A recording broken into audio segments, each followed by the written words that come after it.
This is not just a story of gods and angels. It is a story about you. In the first breath of existence, before time learned its name, there was a harmony, a single, perfect note resonating across the endless expanse. It was a realm bathed in light, a kingdom of pure thought and unwavering devotion.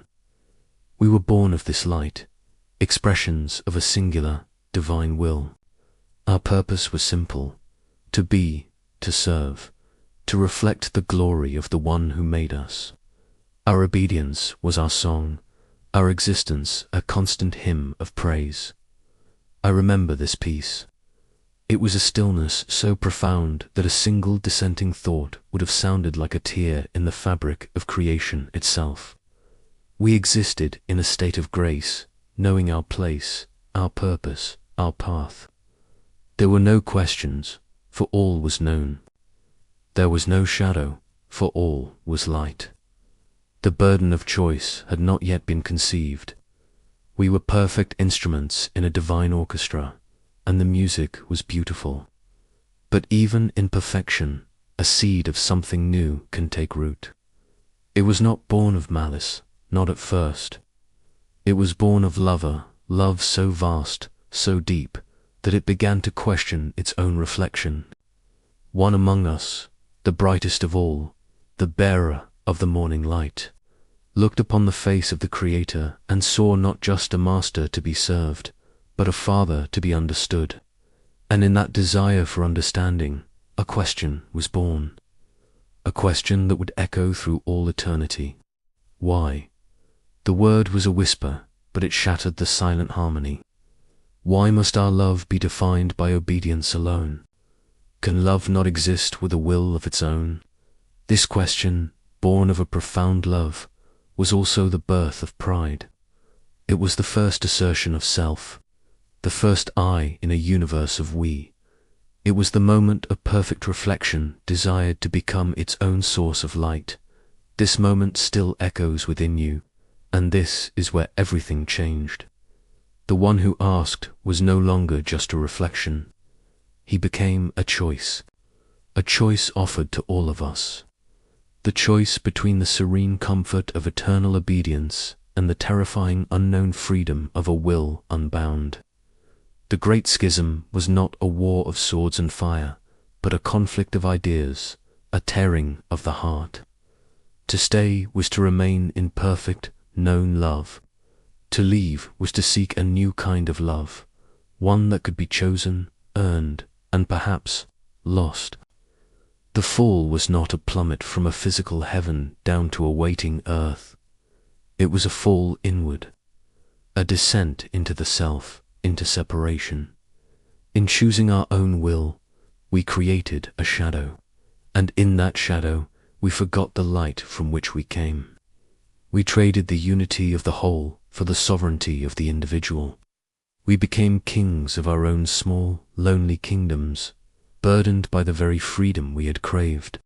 The memory of that perfect harmony became a faint, aching whisperer, forgotten song you still hear in your quietest moments.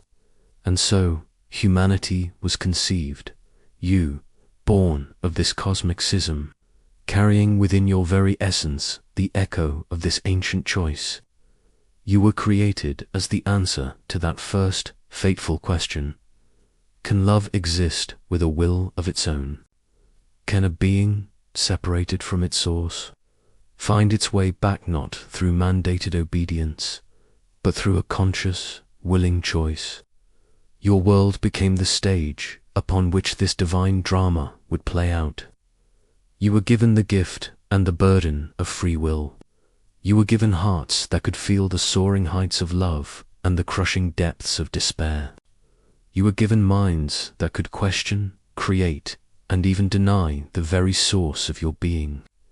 In your DNA is the light of that first creation, but also the shadow of that great separation. You are the paradox, the finite vessel for an infinite longing. Every choice you make, every act of kindness, every moment of doubt, every tear of sorrow, every spark of hope is all part of this story. But here is the truth, rarely spoken. The fall was not a punishment, it was a possibility for love to achieve its highest form. A love that is not compelled, but freely given. A love that journeys through darkness to rediscover the light. A love that stumbles, that forgets, that suffers, yet chooses, again and again, to return home. Your struggles, your pain, the feeling of being lost is not a sign of your failure. It is the curriculum of your soul. You feel this burden of obedience in the rules you are told to follow, in the expectations placed upon you, and you feel the rebellious fire of that first question when you ask, why? Is there not another way? You walk this tightrope every day. This ancient conflict is not a myth from long ago. It is the silent battle waged within your own heart. The desire for the safety of belonging and the pull toward the freedom of being yourself. Both are part of your divine inheritance, and this is why this story matters now. You have been taught to see the fall as a sin and the separation as a curse. But what if it was an act of ultimate trust? The Creator allowing a part of itself to journey away into the unknown, trusting that the light within it would never truly be extinguished, trusting that, in the fullness of time, it would choose to remember, it would choose to return. Your journey on earth is not a test to see if you are worthy. It is a process of remembrance. You are not here to earn love, but to remember that you are love. The pain of separation is the homing beacon, calling you back to unity. The darkness is not the enemy of the light. It is the canvas upon which the light can finally see itself. Your life is the sacred act of turning your own will back towards the divine. Not because you have to, but because your heart remembers the music of that first perfect harmony. The final chapter of this story is not written in the heavens. It is written in you. It is the moment you stop seeing yourself as a fallen, broken creature and remember yourself as a courageous traveler on the most epic of journeys, the journey back to the source. Rebirth is not about becoming someone new. It is about remembering who you have always been, beneath the layers of fear and forgetting. Look within. The kingdom of light was never truly lost. It is there, in the stillness behind your thoughts, in the warmth of your compassion, in the unyielding hope that whispers to you in the dark. The burden of eternal obedience has been lifted. In its place is the sacred opportunity of conscious choice. Choose love. Choose forgiveness. Choose to see the divine in yourself and in each other. Choose to remember, this is your purpose, this is your redemption, this is your rebirth.